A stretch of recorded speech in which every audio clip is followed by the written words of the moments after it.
प्यारे साथियों नमस्ते, स्वागत है आपका आज के इस वीडियो में। आज हम लोग वापस से मिले हैं साथ में और अपने इस चैप्टर सीरीज को आगे बढ़ा रहे हैं। तो आज का जो हमारा लेक्चर है वो लेक्चर नंबर 3 है। कौन सा चैप्टर चल रहा है अपना? Chemical equations and reactions. Book का पहला चैप्टर है। इससे पहले भी अपन थोड़ा 3-1 चैप्टर्स लगभग कर चुके हैं। तो आज मैं आपको बता दूं कि हम लास्ट क्लास में क्या पढ़ चुके हैं। छोटा सा क्विक रिवीजन, क्विक ओवरव्यू दे दूं मैं आपको। तो हमने जो चैप्टर है वो शुरू उस तरह से किया था कि केमिकल चेंजेस क्या हैं, केमिकल चेंजेस हो रहे हैं अगर तो हमें कैसे पता चल रहा है। तो हमने थोड़े एक्सपेरिमेंट्स भी समझे थे और फिर उसके बाद हमने देखा था कि केमिकल इक्वेशन क्या होती है, वर्ड इक्वेशन क्या होती है, या फिर हमने देखा था कि स्केलेटल केमिकल इक्वेशन का कंसेप्ट क्या है, उनको लिखते कैसे हैं हम लोग, उनको हमने लिखना सीखा था। और फिर हमने केमिकल इक्वेशन बैलेंस करना सीखा था। कल उसकी प्रैक्टिस भी की थी लास्ट लेक्चर में हमने। तो अभी हम लोग क्या करेंगे कि है ना, हम लोग और भी रिलेटेड क्वेश्चंस जो है ना वो करेंगे, लेकिन एकदम लेक्चर के शुरू में लेंगे, उनको लेक्चर के लास्ट में लेंगे। मतलब बुक के जो भी क्वेश्चन आंसर्स है ना, हम उनको पैरेलली साथ साथ ही लेकर के चलते चलेंगे, काम करते चलेंगे अपना।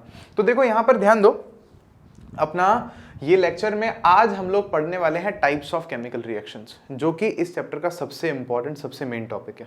तो हमारे पास इस बुक में देखो कितने टाइप्स हमें केमिकल रिएक्शंस के दे रखे हैं। देयर आर 5 सच टाइप्स जो हमें पढ़ने हैं, हमें समझने हैं इस बुक में। कौन सा है? Combination reaction, decomposition reaction, displacement reaction, double displacement reaction, redox reaction. Redox बोले तो ऑक्सीडेशन और रिडक्शन रिएक्शन। ये सब कुछ अपने को पढ़ना है इस चैप्टर में, और यही इस चैप्टर का सबसे इंपॉर्टेंट, जो अगर हम कहें ना क्रक्स है, यहीं से क्वेश्चन बनने के चांसेस सबसे ज्यादा हैं। जो हमने बैलेंस करना सीखा था इक्वेशंस को, वो यहीं पर हमारे काम में आएगा। तो आ जाओ जल्दी से शुरू करते हैं। आज अपन जो अपनी पहली रिएक्शन देख रहे हैं वो है कॉम्बिनेशन रिएक्शन। तो देखो मैं एक चीज आपको यहां पर कहना चाहूंगा कि अगर आपको टॉपिक का नाम समझ में आ रहा है ना, तो आपको बहुत अच्छा हिंट मिल जाता है कि इसके अंदर क्या है, इसका मतलब क्या होगा। तो हम एक केमिकल रिएक्शन का टाइप पढ़ रहे हैं जिसका नाम है कॉम्बिनेशन। तो कॉम्बिनेशन का मतलब होता है कुछ जुड़ रहा है। तो अगर मैं लॉजिक से भी सोचूं तो आंसर यही होगा कि ऐसी कोई केमिकल रिएक्शन जिसमें क्या हो रहा हो, कुछ हमारे पास में रिएक्टेंट्स होंगे और वो रिएक्टेंट्स जुड़ करके क्या बना रहे हैं, एक प्रोडक्ट बना रहे होंगे। तो ऐसी रिएक्शन को हम क्या बोलेंगे? Combination reaction. डेफिनेशन देख लो, अपने बुक में भी क्या दे रखी है? Reaction in which a single product is formed from 2 और मोर रिएक्टेंट्स। कम से कम 2 रिएक्टेंट्स होने चाहिए। ध्यान दो, देखो फ्रॉम 2 और मोर बोले सर एक से नहीं बनेगा क्या? अरे तो एक से एक में जुड़ के क्या बनेगा? नहीं, कम से कम क्या होनी चाहिए? 2 हमारे पास में रिएक्टेंट्स हो, ज्यादा हो चलेगा। वो सब मिल रहे हैं, जुड़ रहे हैं और क्या बना रहे हैं? सिंगल प्रोडक्ट फॉर्म कर रहे हैं। ऐसी रिएक्शन को हम क्या बोलेंगे? A combination reaction is known as a combination reaction. ठीक है, क्लियर हुई आपको वाली बात? तो देखो इसके बाद में इसका एग्जाम्पल अपने को बुक में दे रखा है। कैल्शियम ऑक्साइड है, क्विक लाइम बोलते हैं इसको। अभी मैं आपको सब कुछ डिटेल में बताने वाला हूं कि ये चीजें क्या है। पानी डाला है इसमें तो क्या बनता है हमारे पास में? कैल्शियम हाइड्रोक्साइड बनता है, जिसको स्लेक्ड लाइम हम लोग बोलते हैं। ये क्या चीज है, अभी इस पर चर्चा करते हैं अपन। पहले आप ये देखो, दूसरा एग्जाम्पल हमें क्या दे रखा है? बहुत सिंपल एग्जाम्पल दे रखा है, एग्जाम में पूछते हैं वाला एग्जाम्पल। बोलते हैं write down the chemical equation for burning of coal, कि कोयला जो है, कोल जो है, उसके जलने की केमिकल रिएक्शन लिख करके बताओ। तो स्टूडेंट्स बोलते हैं अरे सर हमको तो पढ़ाई नहीं थी। मतलब क्योंकि सीधे तौर पे नहीं कह रखा ना, लेकिन आप दिमाग लगाओ, वो जो कोल है उसमें है क्या? कार्बन। तो कार्बन जला रहे हो आप, ऑक्सीजन के साथ में क्या बन रहा है? CO2 बन रहा है। अब नोटिस करो, यहां 2 चीजें मिल रही है, एक प्रोडक्ट बन रहा है। यहां 2 चीजें मिल रही है, एक प्रोडक्ट बन रहा है। Example of a combination reaction. Very simple. आप कहीं भी और पढ़ रहे होते तो ऐसे बता देते कि ये देखो केमिकल रिएक्शन है, याद करनी है और बात खत्म। लेकिन अपन ऐसे थोड़ी करते हैं, अपन इन डेप्थ डिटेल में समझेंगे कंसेप्ट को। तो यहां पर ये देखो, ये एक्सपेरिमेंट के थ्रू अपन समझते हैं। अपनी बुक में एक्सपेरिमेंट की हेल्प से हमें ये चीज समझाइए। ये एग्जांपल एक्सपेरिमेंट पहला कौन सा है?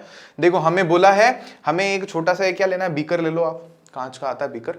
इसमें पानी डालो और फिर उसमें कैल्शियम ऑक्साइड का स्मॉल अमाउंट हमें डालना है। स्मॉल अमाउंट ऐसे देख रहे हो आप, थोड़ा सा ऐसे इसमें डाल दिया कैल्शियम ऑक्साइड।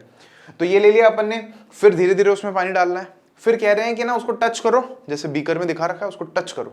तो आपको लगेगा कि अरे गर्म हो रहा है, तो गर्म हो जाता है, काफी गर्म हो जाता है, सही बात है। तो ये हमारे पास में एक्सपेरिमेंट हो गया। और यही कौन सा एक्सपेरिमेंट है? अगर हम रिएक्शन की बात करें तो कैल्शियम ऑक्साइड डाला है हमने, इसमें पानी में डाला है और हमारे पास में कैल्शियम हाइड्रोक्साइड बना है। अब थोड़ा सा पहले ना लॉजिक सुन लो, या अपने लेमन लैंग्वेज में, अपने आसपास की दुनिया में अपन इन चीज़ों से कैसे डील करते हैं, आप ये सब जानते हो कैल्शियम ऑक्साइड पता है क्या होता है? कैल्शियम ऑक्साइड होता है चूना। क्या होता है बोलो? चूना। या इसको नॉर्थ इंडिया में, हमारे इधर के इलाके में कली बोलते हैं। क्या बोलते हैं? कली। ये कहाँ मिलती है? कलर वालों के पास भी मिलती है, यानी जो सीमेंट वगैरह रखते हैं उनके पास में भी मिलती है। अच्छा, कहाँ काम आती है वो बताओ? तो ये काम आती है, मैं आपको बताता हूँ। एक तो ना पहले के थोड़े टाइम पहले तक भी अगर आप देखोगे ना, काफी जगहों पर व्हाइट दीवारों पर पुताई करते थे। वो कैसे? कली लाते थे, चूना लाते थे बाजार से, और उस चूने को पानी में डाल देते थे, और पानी में डालते थे मटकी में या लोहे के किसी बर्तन में, या मतलब ऐसा कुछ जो जले ना इजीली, ज्यादा टेम्परेचर भी खराब ना हो, तो उसमें डाल देते थे। फिर इतना गर्म हो जाता था कि उसको एक दिन छोड़ देते हैं, 2 दिन छोड़ देते हैं, वो एकदम ठंडा हो जाता है, और फिर उसको लेकर के दीवारों पर पेंट करते हैं। व्हाइट पेंट होता है इससे। चूना पत्थर आपने सुना होगा, चौक होती है, या खड़िया आपने वर्ड सुना होगा। तो ये यही चीज है, कैल्शियम ऑक्साइड पानी से मिलकर के ऐसा कुछ बन रहा है अपने पास में। मतलब वो सिमिलर चीज है, मैं आपको बताऊंगा कैल्शियम कार्बोनेट आगे और भी क्या होता है, और भी गहरा कंसेप्ट आपको मैं समझाऊंगा। तो ये बाहर मार्केट में इजीली मिल सकता है। ये एक्सपेरिमेंट आप भी करना चाहो तो इजीली कर सकते हो। इसको और कहाँ काम में लेते हैं? आपने देखा होगा कि ना, हमारे कोई मान लो घर पे खुशखबरी है, कोई मंदिर में पड़ोस में फंक्शन है, या अगर कोई दुखद घटना हो जाती है, कोई दुख वाला इवेंट भी हो जाता है, तो क्या करते हैं वो घर का मतलब यूं डायरेक्शन देने के लिए कि पड़ोस की गलियों से लेकर के, सड़कों से लेकर के साइड साइड में वो व्हाइट पाउडर एक डालते हुए लाते हैं, और जिस घर में वो जो भी प्रोग्राम हो रहा है या क्या, वहां तक लाके उसको यूं छोड़ देते हैं कि हाँ भाई इस घर में, मतलब वो डायरेक्शन देने का काम करता है चूना। वो भी क्या है? यही है आपका कैल्शियम ऑक्साइड। तो अब समझना इस बात को, इजीली मिल रहा है अपने को। अब अगर अपन इसको एक बार प्रैक्टिकल करके देख लेते हैं ना, प्रैक्टिकल करके समझ लेते हैं अपन, तो देखो बहुत सिंपल है। ये मैं आपको यहाँ पर दिखा रहा हूँ साइड में। भाई क्या है, एक तो इसके कट्टे मिल जाते हैं मार्केट में, बहुत सस्ता मिलता है वैसे तो। ये मात्र 100 रुपए तक का आपको 10 किलो का पूरा कट्टा मिल जाता है। उसमें से पत्थर जैसा होता है, जैसा आप फोटो में देख पा रहे हो। इसको खोल करके रख दोगे तो नमी पकड़ लेता है, पाउडर हो जाता है, लेकिन फिर भी पत्थर जैसा आपको मिलेगा। बारिश के मौसम में फिर ये लोग नहीं रखते क्योंकि वो खराब हो जाता है। दूसरी चीज क्या है कि ना, यही चीज अगर आप है ना साइंटिफिक इक्विपमेंट्स वालों से लोगे या इंटरनेट से ऑनलाइन मंगवाओगे ना, तो आपका दिमाग ही खराब हो जाएगा। मतलब वो तो ऐसा है कि आपको है ना 200 रुपए का 400 ग्राम भी नहीं देंगे, समझ रहे हो? जबकि 10 किलो कितने का मिलता है? वो अगर बाहर मार्केट से लाते हो तो आप 10 किलो केवल और केवल आपको मिलता है 100 रुपए का। तो ये बड़ा अजीब बात लगी मेरे को भी, समझ में नहीं आई, क्योंकि साइंस वाली दुकान पे इसको कैल्शियम ऑक्साइड का लेबल लगा के भेजते हैं और बाहर इसको चूना चूना कली कली कली बोल करके बेचते हैं। तो देखो इसको किया क्या है अपन ने, मैं आपको साइड में एक वीडियो क्लिप दिखा रहा हूँ। उसमें हमने क्या किया, एक छोटी सी बॉटल ले ली है अपन ने, काट दिया उस बॉटल को, उसमें अपन ने पानी भरा है, और उसमें अपन ने ना ये वाला चूना जो है डाल रहे हैं। तो ये चूना उसमें डाल रहे हैं, तो क्या हो रहा है, वो गर्म हो रही है, और ऊपर से अपन ने उसमें एक थर्मामीटर लगा रखा है। तो जो थर्मामीटर अपन यूज कर रहे हैं उसमें ना 360 डिग्री सेल्सियस तक टेम्परेचर अपने को पता चल जाता है। तो इसमें जैसे ही थोड़ी देर छोड़ते हैं ना उसको, 5-10 मिनट 15 मिनट, तो काफी बार तो ऐसा भी हुआ है कि मैंने अगर बीकर में किया ना, तो मैं तो हाथ हिला देता हूँ, इतना गर्म हो जाता है। तो इसमें आप देख पा रहे हो ना, जो इमेज है उसमें अगर थर्मामीटर की रीडिंग हम देखें तो वो रीडिंग कितनी है हमारे पास में, हाँ बिल्कुल 80-90 डिग्री सेल्सियस तक की रीडिंग हमें देखने को मिलती है। 100 तक भी ये जा सकता है, समझ रहे हो इस बात को? मतलब हमारा तो थर्मामीटर ही फंस गया था अंदर जब ये एक्सपेरिमेंट हम लोग आप लोगों के लिए कर रहे थे। तो आप लोग अगर करो भी ना, तो देखो किसी बड़े की हेल्प ले लेना, थोड़ा सा प्रिकॉशंस लेना इस एक्सपेरिमेंट को करने के, और बाद में उस कलर को पोत ही देना कहीं ना कहीं पर, कहीं तो काम में ले लेना। तो ये है अपना पहला एक्सपेरिमेंट। तो अब समझो इस बात को, ये जो चूना मिल रहा है बाहर से, इसको बोलते हैं क्विक लाइम। क्या बोलते हैं? क्विक लाइम, या इसको हिंदी में बोलते हैं बिना भुजा हुआ चूना। इसमें डालते हैं अपन पानी। अब बिना भुजा हुआ चूना बोल रहे हैं इसको, क्यों? क्योंकि मान लो इसमें अपन है ना, इसमें आग है, बहुत ज्यादा गर्म है, और अपन ने इसमें पानी डाल दिया, तो वो ना ठंडा होने की तरफ चला गया, वो गर्मी अपनी बाहर निकाल रहा मान लो। तो इसको हम लोग बोलते हैं बुझा हुआ चूना, या स्लेक्ड लाइम। क्या फॉर्मूला होता है इसका? CaOH होल ट्वाइस, बोले तो कैल्शियम हाइड्रोक्साइड, इसको अपन पढ़ते हैं। समझ में आई? कैल्शियम ऑक्साइड में पानी मिलाएंगे, क्या होगा, कैल्शियम हाइड्रोक्साइड बनाएगा, फिर उसको दीवारों पर पोत देंगे, मतलब पुताई उससे हम लोग कर देंगे। क्लियर है? दूसरा एग्जांपल देखो। अच्छा, दूसरे एग्जांपल के पहले एक बहुत इंटरेस्टिंग चीज मैं आपको बताता हूं, चलो देखो, यहां ध्यान से समझना। ये हमारी बुक में दे रखा है, क्या लिखा है अपन को यहाँ पर, डू यू नो? तो हमने कहा कि साहब we do not know yet, आप बता दो। तो देखो क्या है, ये बहुत इंटरेस्टिंग है कि हमारे घरों पर एक कैल्शियम हाइड्रोक्साइड अगर आपने होते हुए देखा हो, इसका पेंट, तो होता क्या है कि ना 1-2 दिन तक हमें ना घर व्हाइट नहीं दिखता, दीवारें जो हैं वो व्हाइट नहीं दिखाई देती, हमें थोड़ा सा ना ब्लूइश दिखाई देती हैं। अच्छा फिर क्या होता है, 2-4 दिन बाद जैसे ही वो थोड़ा पेंट पुराना होता है, सूखता है थोड़ा सा और, तो एकदम व्हाइट कलर निखर करके आता है। तो ऐसा फिर कैसे? तो ऐसा कैसे होता है समझना। होता क्या है कि हमने दीवारों पे क्या लगाया, कैल्शियम हाइड्रोक्साइड, बोले तो CaOH होल ट्वाइस। फिर हमने जब उसको कर दिया पेंट, तो क्या एटमॉस्फेयर में कार्बन डाइऑक्साइड है, कौन सी गैस है, कार्बन डाइऑक्साइड है। दोनों की जब रिएक्शन होती है, दोनों की जब रिएक्शन होती है तो क्या बनता है हमारे पास में, कैल्शियम कार्बोनेट बनता है। क्या बनता है बोलो, कैल्शियम कार्बोनेट CaCO3। और ये जो चीज है ना, ये मतलब मस्त एकदम मक्खन व्हाइट होती है। अच्छा कैसे, जैसे मार्बल कंचे खेले हैं आपने, तो उसमें मार्बल के कंचे भी आते हैं, आपने पता नहीं खेले हो नहीं खेले हो, दूधिया उनको बोलते हैं। या फिर आपने मार्बल का फर्श तो देखा ही ना, मार्बल का पत्थर तो देखा ही है, तो उसका भी फॉर्मूला क्या है हमारे पास में, CaCO3 है। तो यहां देखो लिखा भी है, calcium carbonate formed after 2 to 3 days of white washing, paint करने के बाद में, and gives a shiny finish to the walls. It is interesting to note that the chemical formula for marble is also CaCO3. Marble का भी जो formula है वो क्या है, CaCO3, कैल्शियम कार्बोनेट। समझ में आई आपको वाली बात। और साथ साथ में पानी बनता है। अब वो पानी तो क्या दीवारों पे बनता है, बूंद बूंद बूंद, तो वो मान लो उड़ जाता है हवा में, वाटर वेपर बन करके उड़ जाता है, हमें पता नहीं चलता है इतना। लेकिन हाँ, ये रिएक्शन वहां पर हो रही है। समझ में आई क्या आपको ये वाली बात। तो ये पूरा प्रोसेस आपको याद रखना है। कैल्शियम ऑक्साइड CaO लिया, मैं एक बार यहां नीचे लिख देता हूं, देखो क्या किया हमने, CaO, फिर इसको लिया था हमने सॉलिड, इसमें डाला था अपन ने पानी H2O, ये लिक्विड, क्या बना, calcium hydroxide CaOH whole twice, क्या बना, एक्वस बना। प्लस अब इसमें हम लोग क्या कर रहे हैं, इसकी रिएक्शन हम करा रहे हैं कार्बन डाइऑक्साइड से CO2 गैस से करा रहे हैं। क्या बन रहा है, अब देखो ध्यान से देखो, यहाँ पर कैल्शियम कार्बोनेट बन रहा है, बोले तो CaCO3 बन रहा है, जो कि कैसा है, सॉलिड है, प्लस हमारे पास में पानी बन रहा है, वाटर, वो कैसा बन रहा है, लिक्विड बन रहा है। तो ये दरअसल एक पूरी रिएक्शन है हमारे पास में। समझ में आई आपको ये वाली बात। और बहुत गर्मी यहाँ पे तो निकलती है, जब दोनों को मिलाते हैं भयंकर हीट निकलती है, हमें देखने को मिलती है। अब उसके बाद आप नोटिस करोगे, दूसरा एग्जाम्पल जो हमने देखा था वो कौन सा दे रखा है अपने को, कार्बन और ऑक्सीजन की रिएक्शन। तो यार ये देखा है क्या अपन ने आसपास में अपने, हाँ बिल्कुल देखा है। अच्छा कहाँ देखा है, लकड़ी जलाते हो, यही है, कार्बन जल रहा है उसमें। और अच्छा क्या, पेपर जलाते हैं ना, चलो लकड़ी से पेपर बनाया अपन ने, पेपर जला रहे हैं, पेपर का जो मेन कंपोनेंट होता है ना, वो सेल्यूलोज होता है। अब आप देख लेना सेल्यूलोज का फॉर्मूला क्या होता है, उसमें बहुत सारे कार्बन होते हैं, बहुत सारे हाइड्रोजन होते हैं, और भी चीजें होती है, ऑक्सीजन भी होती है। तो वहां पे कार्बन जल रहा है और क्या बना रहा है, CO2 बना रहा है, प्लस हीट देखने को मिल रही है, प्लस लाइट एनर्जी वहां पर फॉर्म हो रही है। ये सब कुछ वहां पर अपने को देखने को मिल रहा है। तो ये भी कैसी रिएक्शन है, कॉम्बिनेशन, दो चीजें जुड़ करके एक चीज बना रही हैं, और साथ ही साथ में एनर्जी तो खैर इसमें से बाहर निकल ही रही है। सही बात है, समझ में आया। पेपर तो जलाया होगा ना, पेपर भी जला के दिखाऊं बोलो तो आपको फिर मैं, ठीक है, पेपर तो हमने बहुत शरारतें की हैं बचपन में, मेरे को पता है, आप भी करते होगे, आई एम श्योर। अभी हाँ कोविड में घर पे तो क्या ही करते होगे, शरारत है ना, घर वाले पिटाई करेंगे नहीं तुम्हारी। अब उसके बाद आगे बढ़ते हैं, देखो तो आगे एक छोटी सी बात अब मैं आपको यहां पर नोटिस करने के लिए मजबूर करूंगा। आपने अभी नोटिस किया होगा कि जो हमने कॉम्बिनेशन रिएक्शंस पढ़ी, दोनों दो एग्जांपल हमने देखे, उन दोनों में एक बात कॉमन थी। क्या कॉमन थी, उनमें से एनर्जी एमिट हो रही थी, एनर्जी इवोल्व हो रही थी, एनर्जी बाहर निकल रही थी। जब हमने कैल्शियम ऑक्साइड में पानी डाल दिया तो क्या हुआ, भाई साहब 100 डिग्री सेल्सियस तक गर्म हो गया वो। फिर जब हमने कार्बन को जला रहे हैं, कोयले को जला रहे हैं, लकड़ी को जला रहे हैं, पेपर को जला रहे हैं, तो क्या देख रहे हैं, हीट उसमें से बाहर निकल रही है, एनर्जी उसमें से बाहर निकल रही है। तो साइंटिस्ट लोगों के दिमाग में आया, तो क्यों ना हम इस तरह की रिएक्शन की भी एक कैटेगरी बना दें, एक नाम दे दें। और उन्होंने क्या नाम दिया, एक्सोथर्मिक केमिकल रिएक्शन। देखो वर्ड्स को समझोगे ना, आपका काम आसान हो जाएगा। क्या लिखा है, एक्सो प्लस थर्मिक। एक्सो, एक्स किसके लिए, एग्जिट, बाहर निकलो।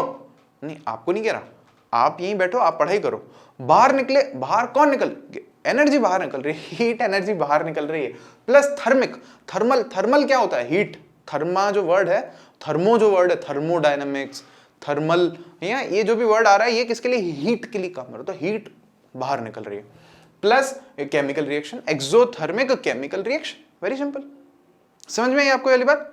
तो ऐसी रिएक्शन जिसमें क्या हो रहा है, heat is released along with the formation of products, products बनने के साथ साथ में हीट भी रिलीज हो रही है, are called exothermic chemical reactions. For example हमारे पास कुछ एक एग्जांपल्स दे रखे हैं, एग्जांपल्स देख लेते हैं कौन से हैं। पहला है बर्निंग ऑफ कोल, कोयला जलाने की रिएक्शन देखी है अभी पेपर में, कार्बन प्लस ऑक्सीजन, ये वाली बैलेंस्ड भी है इक्वेशन, आप देख लेना, जो नहीं हो आप कर लेना खुद से, मेरे से रह जाए तो एक आध कोई। दूसरी देखो कौन सी है, ड्यूरिंग डाइजेशन, ध्यान से देखना है reaction, food is broken down into simpler substances. हमारे बॉडी में जब डाइजेशन होता है तो जो कॉम्प्लेक्स फूड है वो सिंपलर में उसका ब्रेक डाउन होता है, ये हम पढ़े हैं, है ना, लाइफ प्रोसेस वाले चैप्टर में। अगर आपने नहीं पढ़ा वो चैप्टर भी बायोलॉजी वाला तो वो भी एक बार पढ़ लेना, उसके भी लेक्चर्स पूरे के पूरे अवेलेबल है, ठीक है। तो अब यहां कह रहे हैं carbohydrates obtained from food are broken down to form glucose. भाई जो भी कार्बोहाइड्रेट्स हमने खाए, कार्ब्स जिनको बोलते हैं शॉर्ट फॉर्म में, वो खाए, वो क्या बनाते हैं, डाइजेशन खत्म होता है तो ग्लूकोज बनाते हैं। अब ये जो ग्लूकोज है, ध्यान देना, ये जो ग्लूकोज है, ये ग्लूकोज ब्लड में चला जाता है और ऑक्सीजन भी जो हम सांस ले रहे हैं वो ब्लड में चली जाती है। तो दोनों कहां जाते हैं, एक एक सेल के पास, एक एक टिश्यू के पास में, वहां अंदर अंदर कौन सी रिएक्शन होती है, रेस्पिरेशन के टाइम पर केमिकल रिएक्शन होती है, देख लो आप यहां पर। तो ये क्या होता है, हम आगे कह रहे हैं, this glucose combines with oxygen, oxygen के साथ जुड़ जाता है in the cells of our body and provides energy, और उससे हमें क्या मिल रहा है, एनर्जी मिल रही है, जिससे हम चल रहे हैं, बोल रहे हैं, खा रहे हैं, भाग रहे हैं, उठ रहे हैं, दौड़ रहे हैं, सारा काम कर रहे हैं जिससे हम लोग, ठीक है, सोच रहे हैं। Therefore respiration is known as an exothermic reaction, इसीलिए रेस्पिरेशन को भी हम क्या बोल रहे हैं, एक एक्सोथर्मिक रिएक्शन बोल रहे हैं। बोले तो ग्लूकोज से ऑक्सीजन की जब रिएक्शन हो रही है तो क्या बन रहा है, कार्बन डाइऑक्साइड बन रहा है, पानी बन रहा है और एनर्जी बन रही है, एनर्जी बन रही है। This is the important fact here. ये कॉम्बिनेशन रिएक्शन का एग्जांपल नहीं है, लेकिन ये एक्सोथर्मिक रिएक्शन है, क्योंकि कॉम्बिनेशन यहां पर एक प्रोडक्ट नहीं बन रहा, तो हम ये नहीं बोल रहे कि कॉम्बिनेशन है, लेकिन ये एक एक्सोथर्मिक रिएक्शन का एग्जांपल है। क्लियर हुई आपको ये वाली बात।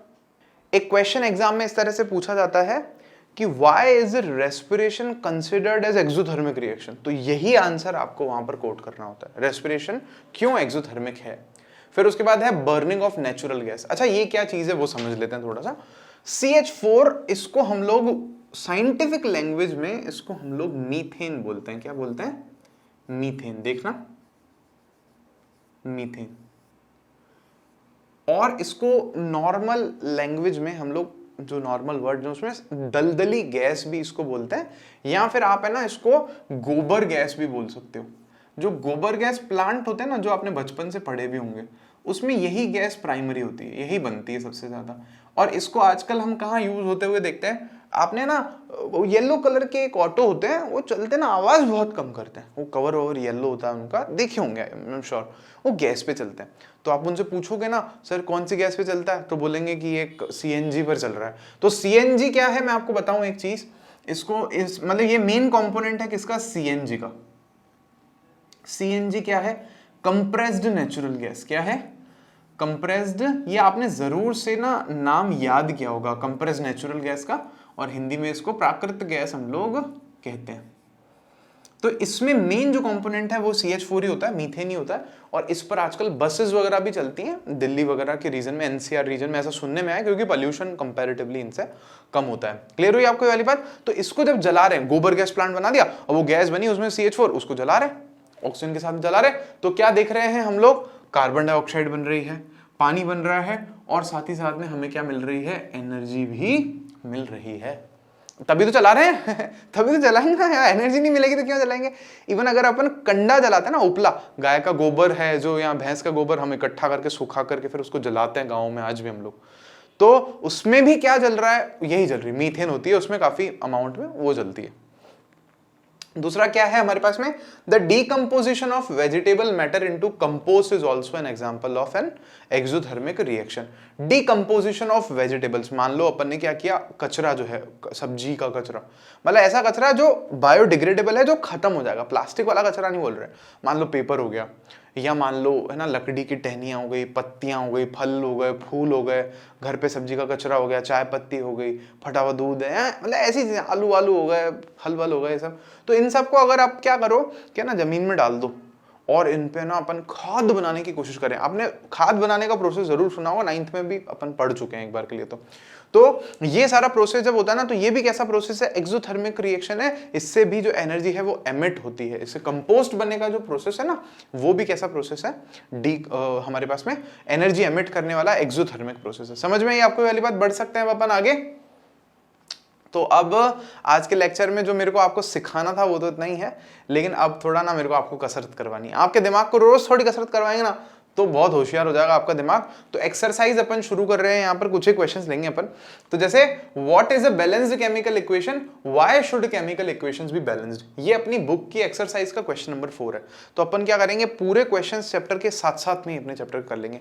अच्छा, क्यों करते हैं केमिकल इक्वेशन को बैलेंस, ये अपन कल सीख चुके हैं, ठीक है। तो पहले यहां पर दो क्वेश्चंस हैं कि पहला क्वेश्चन है कि क्या है एक केमिकल इक्वेशन, मतलब बैलेंस केमिकल इक्वेशन क्या होती है। फिर पूछा है कि क्यों हम केमिकल इक्वेशन को बैलेंस करें। तो बहुत सिंपल आंसर है, हम कहेंगे कि ऐसी केमिकल इक्वेशन जिसमें रिएक्टेंट्स में एटम्स का जो नंबर है और जो प्रोडक्ट्स में एटम्स का नंबर है वो सेम, बैलेंस बोलेंगे उसको।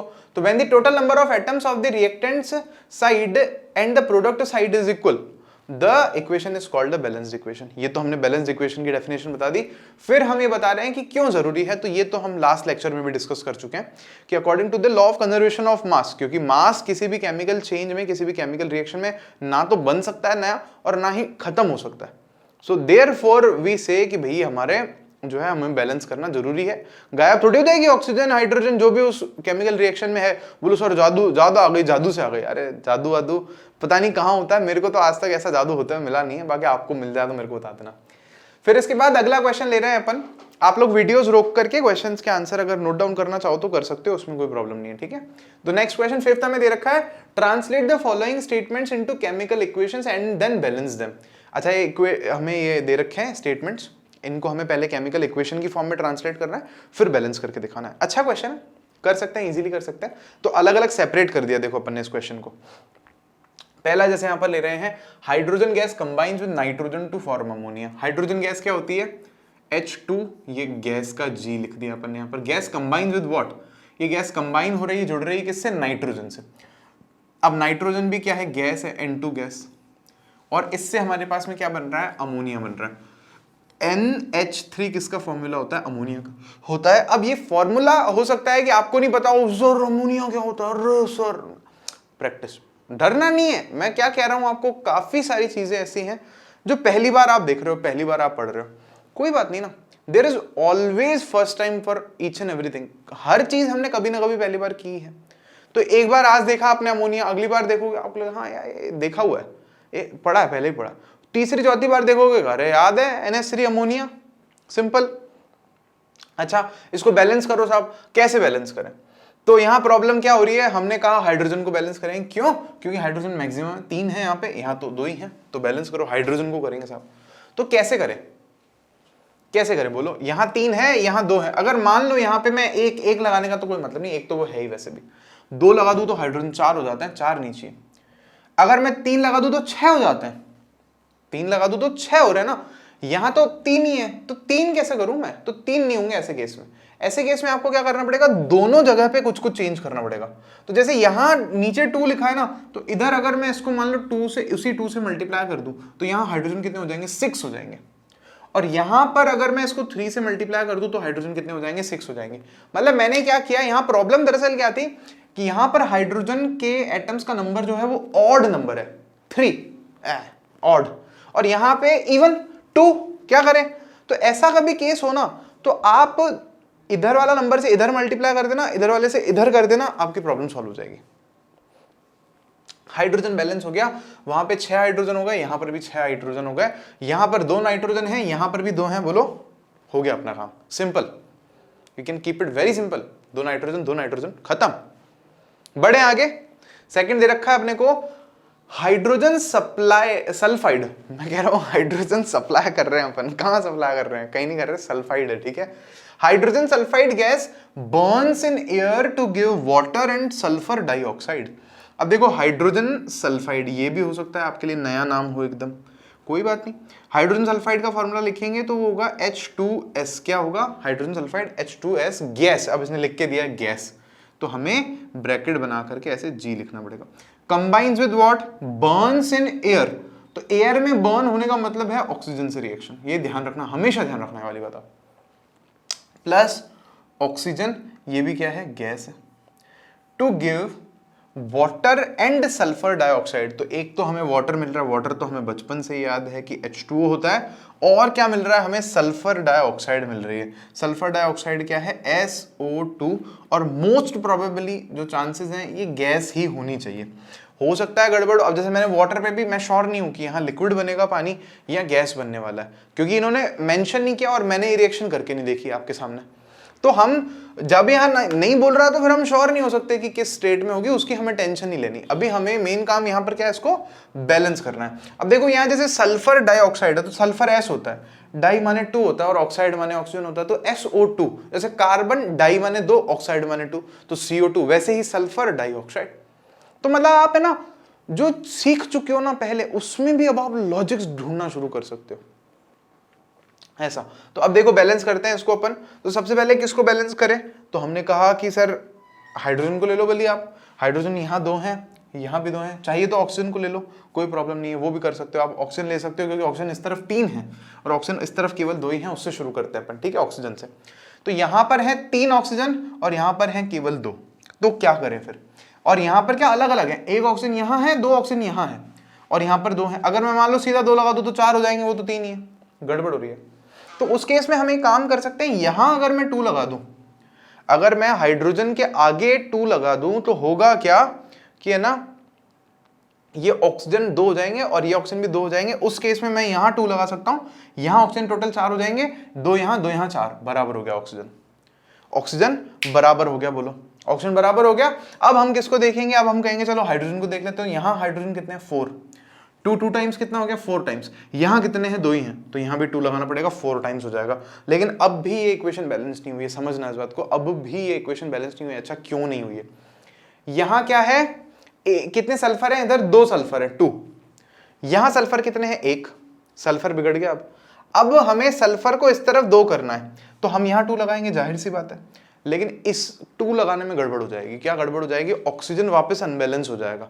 अब ऑक्सीजन यहां कितने हो गए? 4 तो यहां हो गए और 2 यहां है, तो 6 हो गए। प्रोडक्ट्स में ऑक्सीजन का नंबर कितना हो गया? 6 हो गया।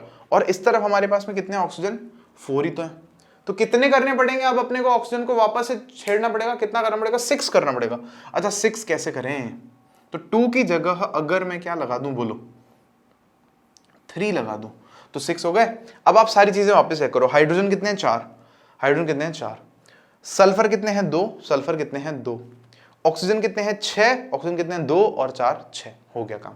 तो इसीलिए इस मेथड को हमने क्या बोला है? ध्यान दो, हिट एंड ट्रायल मेथड। मतलब हम क्या कर रहे हैं? हिट, अरे गलत हो गया, वापस अगेन हिट, अरे गलत हो गया, अगेन हिट। ये प्रोसेस अपन फॉलो कर रहे हैं। Therefore we call it hit and trial method. डरना नहीं है, we have to try again and again and again. बढ़े आगे। थर्ड देखते हैं। थर्ड कौन सा दे रखा है अपने को? Barium chloride reacts with aluminium sulphate. लिखते हैं चलो, बेरियम क्लोराइड। तो barium BaCl2 plus reacts with aluminium sulphate. Aluminium तो है Al, सल्फेट होता है SO4। तो ये मैं कल ही लिखे थे अपन फॉर्मूला, Al2SO4 होल थ्राइस। अब एक चीज मैं आपको कहूंगा कि कल मैं जब भी कह रहा हूं ना कि कल, तो अपन देखे तो कल मतलब लास्ट लेक्चर की बात कर रहा हूं मैं। अब आप उस लेक्चर को कब देख रहे हो पता नहीं है ना। Al2SO4 होल थ्राइस, इसकी जब रिएक्शन हो रही है तो क्या बन रहा है हमारे पास में? एल्यूमिनियम क्लोराइड बन रहा है। एल्यूमिनियम क्लोराइड का फॉर्मूला होता है AlCl3 plus a precipitate of barium sulphate. Precipitate of barium sulphate बोले तो BaSO4 का क्या बन रहा है? प्रेसिपिटेट मतलब सॉलिड बन रहा है। और ये मोस्ट प्रोबेबली एक्वस बन रहा होगा, और ये भी एक्वस है और ये भी एक्वस है। मैं आपको ये भी बता दूं, हालांकि इन्होंने सबके बारे में बताया नहीं है हमें क्वेश्चन में, लेकिन ये एक्वस ही है। तो अब इसको हमें क्या करना है? बैलेंस करना है। तो आ जाओ बैलेंस कर लेते हैं। कलर चेंज कर लेता हूँ, ग्रीन ले लेते हैं। तो बैलेंसिंग के लिए सबसे पहले किसको देखें? ये दरअसल अपन लास्ट क्लास में भी सेम इक्वेशन बैलेंस कर चुके हैं। यहाँ पर ऑक्सीजन कितने हैं 4 3 टाइम्स 12, तो ऑक्सीजन से ही शुरू कर रहे हैं अपन, और ऑक्सीजन यहाँ पर कितने 4, तो यहाँ मैं सीधा ही 3 लगा रहा हूँ, तो 3 4 टाइम्स कितना हो जाएगा 12 हो जाएगा। अब अगर बेरियम को देखें तो बेरियम यहाँ पर 3 है और बेरियम यहाँ पर 1 है, तो यहाँ 3 लगाना पड़ेगा। सल्फर को अगर हम देखें तो सल्फर यहाँ पर 3 है और सल्फर यहाँ पर भी 3 है, कोई दिक्कत नहीं है। क्लोरीन को अगर हम देखें तो 3 2 टाइम्स 6 क्लोरीन इधर है और 3 क्लोरीन इधर है, तो इधर हमें एक 2 लगाना पड़ जाएगा, 2 3 टाइम्स 6 क्लोरीन हो जाएंगे। और साथ ही साथ एल्यूमिनियम यहाँ पर 2 है, एल्यूमिनियम यहाँ पर भी 2 है, सब इक्वल हो चुका है। मैंने थोड़ा जल्दी जानबूझ करके लिए ये रिएक्शन, क्योंकि लास्ट क्लास में भी हम सेम रिएक्शन जो है चैप्टर के बीच में सॉल्व कर चुके हैं। आप चेक कर सकते हो, सब कुछ इसमें जो है इक्वल है, बेरियम बेरियम के इक्वल है, क्लोरीन 6 है वहां पे, क्लोरीन यहाँ पर भी 6 है, एल्यूमिनियम यहाँ पर 2 है, एल्यूमिनियम यहाँ पर भी 2 है, सल्फर यहाँ पर 3 है, सल्फर यहाँ पर भी 3 है, और जो SO4 है वो यहाँ पर 3 है, और SO4 यहाँ पर भी कितने हैं 3 है। आई होप कोई डाउट नहीं होगा आपको। फोर्थ क्वेश्चन की तरफ अपन बढ़ सकते हैं। क्या है question? Potassium metal reacts with water. क्या ले रहे हैं इस बार अपन? पोटेशियम मेटल क्या होता है? के। कैसा होता है? सॉलिड होता है। इसको ले रहे हैं अपन, reacts with water plus H2O, liquid ले लो, ठीक है, टू गिव पोटेशियम हाइड्रोक्साइड। क्या मिल रहा है अपने को? Potassium hydroxide. मैंने आपको एक चीज याद करने को बोली थी, कहीं भी हाइड्रोक्साइड आ जाए तो समझ जाना वहां पर OH आया है, और OH की वैलेंसी कितनी होती है? -1, मतलब इसको एक इलेक्ट्रॉन चाहिए होता है, ठीक है, एंड हाइड्रोजन गैस। तो इससे क्या बन रहा है? एक तो पोटेशियम हाइड्रोक्साइड बोले तो KOH, और ये प्लस हमारे पास में क्या बन रही है? हाइड्रोजन गैस बन रही है। H2 हमारे पास में क्या बन रही है? गैस बन रही है। अब इसको अगर आप चाहो बैलेंस करना तो हम क्या कर सकते हैं? देखो यहां पर नोट करना, पोटेशियम 1 है, पोटेशियम 1 है, हाइड्रोजन 2 है, हाइड्रोजन 2 है, ऑक्सीजन 1 है, ऑक्सीजन 1 है। इसको तो बैलेंस करना ही नहीं है कुछ, ये तो सब कुछ बैलेंस पड़ा। बैलेंसिंग में तो ध्यान नहीं लगाना अपने को यहाँ पर, ठीक है। मैंने यहाँ पर एक और चीज छोड़ दी कि पोटेशियम हाइड्रोक्साइड सर कैसा होगा? एक्वस होगा। कैसा होगा? वैसे ये मोस्ट प्रोबेबली एक्वस ही है, ठीक है, लेकिन फिर भी मैंने नहीं लिखा क्योंकि हमें मेंशन ही नहीं किया है, और हमने वही बात, ना पोटेशियम मैंने आपको दिखाया, ना हमने पोटेशियम जला करके देखा। Thumbs up. समझ में आया आपको? ये वाली चीज समझ में आई? बढ़े आगे बढ़े अपन, क्या बोलते हो? बोलो बोलो। सिंपल रिएक्शन थी, आगे बढ़ सकते हैं। आगे एक क्वेश्चन और ले रहे हैं अपन। क्या है question? Balance the following chemical equations. ये केमिकल इक्वेशन लिख करके दे रखी है अपने को बुक में 6th क्वेश्चन में, बोला आप बैलेंस कर दो इनको। हमने कहा इसमें कौन सी बड़ी बात है, हमको तो आप बोलो। ऐसा क्वेश्चन एग्जाम में भी आ सकता है, पता है आपको। तो क्या देखो कह रहा है अपने को, HNO3 COH whole twice CNO3 whole twice बन रहा है, H2 बन रहा है। किससे शुरू करें? सबसे ज्यादा जो हो उससे कर लो। सबसे ज्यादा तो मेरे को ऑक्सीजन दिख रहा है यहाँ पर 3 2 टाइम्स 6, और एक यहाँ पर है 7 ऑक्सीजन के हमारे पास में यहाँ पर एटम्स हैं प्रोडक्ट्स में, तो उसी से शुरू करते हैं ना अपन।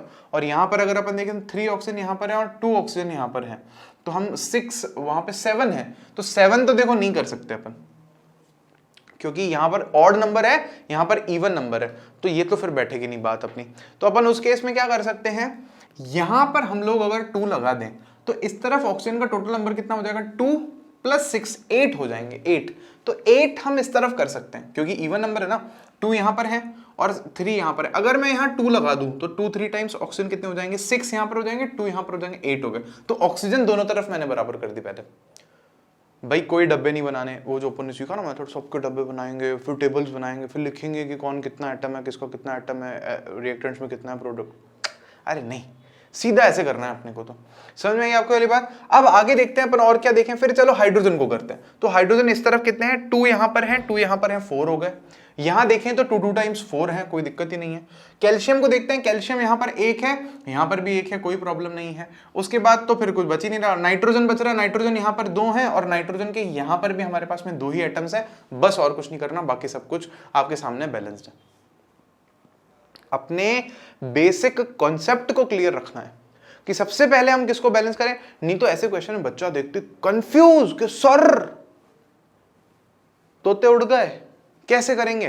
टेंशन नहीं लेनी, बस इसको देखो। चलो NaOH + H2SO4, Na2SO4 H2O, कैसे करें बैलेंस? अच्छा साहब ऑक्सीजन ले लेते हैं, सबसे ज्यादा वही है। इस तरफ देखोगे तो 1 और 4 5 ऑक्सीजन है, और इस तरफ अगर आप देखो तो 4 और 1 5 है, बराबर है, कोई दिक्कत ही नहीं है। सोडियम देखते हैं, यहाँ पर सोडियम 1 है और यहाँ पर 2 है। हाँ आया ना पकड़ में? करो बैलेंस करो, यहाँ 2 लगा दो, हो गए, दोनों तरफ 2 2 हो गए। अच्छा और क्या दे रखा है अपने को? तो और आप नोटिस करोगे हमारे पास में हम बात कर लेते हैं हाइड्रोजन की, बात कर रहे थे। हाइड्रोजन यहाँ पर 2 और ये 2 4 हो गए, और हाइड्रोजन यहाँ पर केवल 2 हैं, तो यहाँ पर हमें 2 लगाना पड़ जाएगा। ये 2 लगा दिया हमने यहाँ पर। लेकिन अब ना एक मस्त बात हो गई। क्या बात हो गई? अगर हम ध्यान देंगे ना तो यहाँ पर हमने ऑक्सीजन को तो बैलेंस कर, हाइड्रोजन को तो बैलेंस कर दिया। यहाँ पर हाइड्रोजन कितने हो गए? 2 दूना 4, 2 2 टाइम्स 4 हो गए यहाँ पर। और हाइड्रोजन अगर हम यहाँ देखेंगे तो 2 ये रहे, 2 ये रहे, 4 हो गए। लेकिन ऑक्सीजन डिसबैलेंस हो गई, इम्बैलेंस हो गई, क्योंकि ऑक्सीजन यहाँ पे 4 और 2 कितना हो गया? 6 हो गया। और यहाँ पर अगर हम देखें तो 2 और 4 नहीं, बराबर ही है। चलो बढ़िया है, बहुत खुशी की बात है। क्यों? क्योंकि यहाँ पर जब हमने 2 लगाया तो मेरे को लगा रहे हैं ऑक्सीजन भी तो चेक करना पड़ेगा ना भाई, आपको वापस से चेक करनी पड़ेगी इक्वेशन। तो हम वापस से चेक कर रहे हैं तो कोई प्रॉब्लम नहीं मिल रही है अपने को। जैसे सोडियम यहाँ पर 2 है, सोडियम यहाँ पर भी 2 है, ऑक्सीजन यहाँ पर 2 और 4 6 हैं, यहां पर 4 और 2 6 हैं, कोई प्रॉब्लम नहीं है। हाइड्रोजन की बात करें तो 2 और 2 4 हैं, और यहां पर 2 2 टाइम्स 4 हैं ऑक्सीजन, हाइड्रोजन, कोई दिक्कत नहीं है। हाइड्रोजन और सल्फर की लास्ट में बात करें, सल्फर यहां पर 1 है उस तरफ और इस तरफ भी 1 है, कोई प्रॉब्लम नहीं है, इक्वेशन बैलेंस हो गई, कोई प्रॉब्लम नहीं है। और देखो चलो थर्ड वाला देखो, NaCl plus AgNO3, AgCl plus NaNO3, सबसे ज्यादा कौन सा दिख रहा है? ऑक्सीजन।